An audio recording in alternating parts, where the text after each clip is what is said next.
کبھی سوچا ہے کہ ایک ایسی جنگ کی کمان سنبھالنا کیسا ہوگا جو پہلے ہی ہاری جا چکی ہو؟ آج ہم بات کریں گے خالد بن ولید کی، وہ ناقابل شکست جنرل اور ان کی پہلی ناممکن نظر آنے والی کمان۔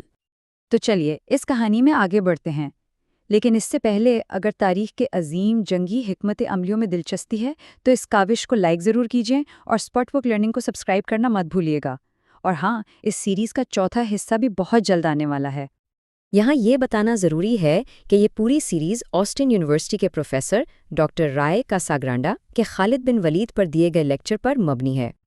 تو سوال یہ اٹھتا ہے کہ ایک ہاری ہوئی جنگ کو جیتا کیسے جا سکتا ہے؟ اصل میں یہی وہ سوال ہے جو خالد بن ولید کی اس حیرت انگیز کہانی کا مرکز ہے۔ تو اس سوال کا جواب ڈھونڈنے کے لیے ہمیں تھوڑا پیچھے جانا ہوگا، یہ سمجھنا ہوگا کہ ایک لیجنڈ بننے سے پہلے خالد کون تھے۔ دیکھیں، اپنے فوجی کیریئر کے شروع میں خالد اصل میں مسلمانوں کے خلاف لڑ رہے تھے۔ 625 عیسوی میں جنگ احد میں وہ مکہ کی فوج کا حصہ تھے، پھر 627 میں جنگ خندق میں بھی۔ لیکن پھر صرف 2 سال بعد 629 میں ایک بہت بڑی تبدیلی آئی، انہوں نے اسلام قبول کر لیا۔ یعنی سیف اللہ یا خدا کی تلوار کا لقب ملنے سے کافی پہلے خالد مکہ کے سب سے بہترین اور مؤثر سپاہیوں میں سے ایک تھے۔ سوچنے کی بات ہے کہ وہ اسی کاز کے سب سے بڑے مخالف تھے جس کے وہ بعد میں سب سے بڑے چیمپئن بنے۔ تو سوال یہ ہے کہ اسلام کا اتنا بڑا مخالف اس کا سب سے بڑا جنرل کیسے بن گیا؟ خیر، ان کا پہلا امتحان ہی ایک ایسی دنیا میں ہوا جہاں وفاداریاں ہر روز بدل رہی تھیں۔ دیکھیں، 7ویں صدی کا عربستان کوئی سادہ جگہ نہیں تھی۔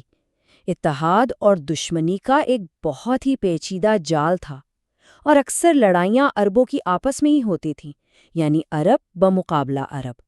لیکن اصل میں ان کے پیچھے 2 بڑی سپر پاورز تھیں، روم اور فارس، جو اپنے مفادات کی جنگ لڑ رہی تھیں۔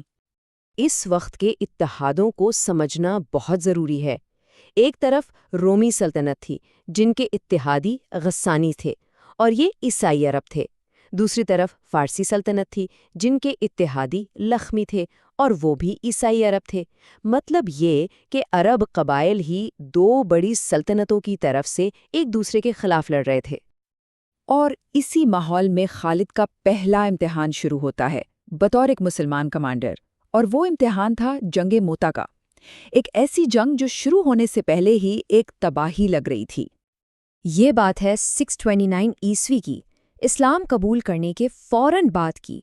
خالد ایک چھوٹی سی مسلم فوج کے ساتھ شمال کی طرف روانہ ہوتے ہیں، اور ان کا سامنا تھا رومی سلطنت کی پوری طاقت سے۔ اب ذرا حالات کی سنگینی کو دیکھیں۔ مسلمانوں کی فوج صرف 3000 سپاہی، اور ان کے مقابلے میں رومی غسانی اتحاد کی فوج کا اندازہ تھا 10,000 سے 20,000 کے بیچ، یعنی تعداد میں اتنا بڑا فرق کہ جیت کا تصور کرنا بھی مشکل تھا۔ تو جنگ شروع ہوئی اور مسلمانوں کے لیے یہ ایک تباہی بن گئی۔ ایک کے بعد ایک ان کے تینوں کمانڈر شہید ہو گئے، اور پھر اس مایوسی کے عالم میں جھنڈا خالد کے ہاتھ میں دیا گیا۔ ان کا کام جنگ جیتنا نہیں تھا، بلکہ بس کسی طرح اس فوج کو وہاں سے زندہ نکالنا تھا۔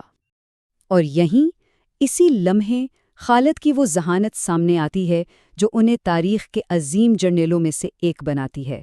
طاقت کا نہیں، بلکہ دھوکے کا فن۔ ایک ایسا دماغ جو جنگ کے اصولوں کو سمجھتا تھا۔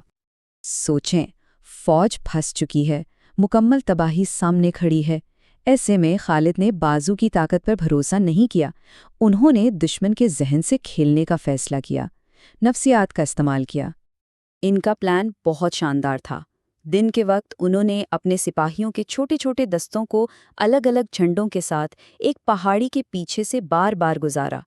رومیوں کو لگا کہ نہ ختم ہونے والی نئی فوجیں آ رہی ہیں، اور پھر رات کو انہوں نے ایک اور چال چلی۔ ہر سپاہی کو حکم دیا کہ وہ ایک نہیں بلکہ کئی آگ جلائے، اور پھر سپاہی ان آگ کے سامنے چلتے رہے تاکہ ان کے سائے سے لگے کہ تعداد بہت زیادہ ہے۔ ان چالوں کا اثر بالکل ویسا ہی ہوا جیسا خالد چاہتے تھے۔ رومی فوج تذبذب کا شکار ہو گئی، انہیں لگا کہ مسلمانوں کی ایک بہت بڑی فوج آ پہنچی ہے، اور وہ حملہ کرنے سے ہچکچائے۔ بس یہی ہچکچاہٹ خالد کو چاہیے تھی، اور اسی لمحے کا فائدہ اٹھا کر انہوں نے اپنی فوج کو بحفاظت پیچھے ہٹا لیا۔ اور اسی لیے جنگ موتا کو ایک شکست کے طور پر نہیں دیکھا جاتا، بلکہ اسے خالد کی بے مثال ذہانت کا پہلا مظاہرہ مانا جاتا ہے، ایک ایسی شکست جو دراصل ایک بہت بڑی جیت تھی۔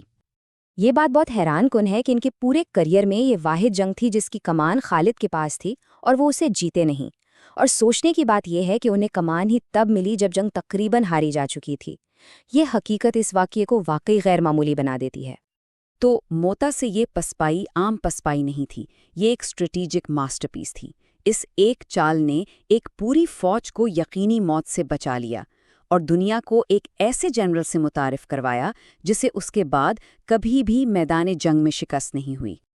تو آخر میں سوال یہ رہ جاتا ہے کہ اگر یہ ان کی ذہانت کا کمال ایک ہاری ہوئی جنگ سے نکلنے میں تھا، تو ذرا سوچئے، جب وہ جیتنے کے لیے لڑتے ہوں گے تو کیا کرتے ہوں گے؟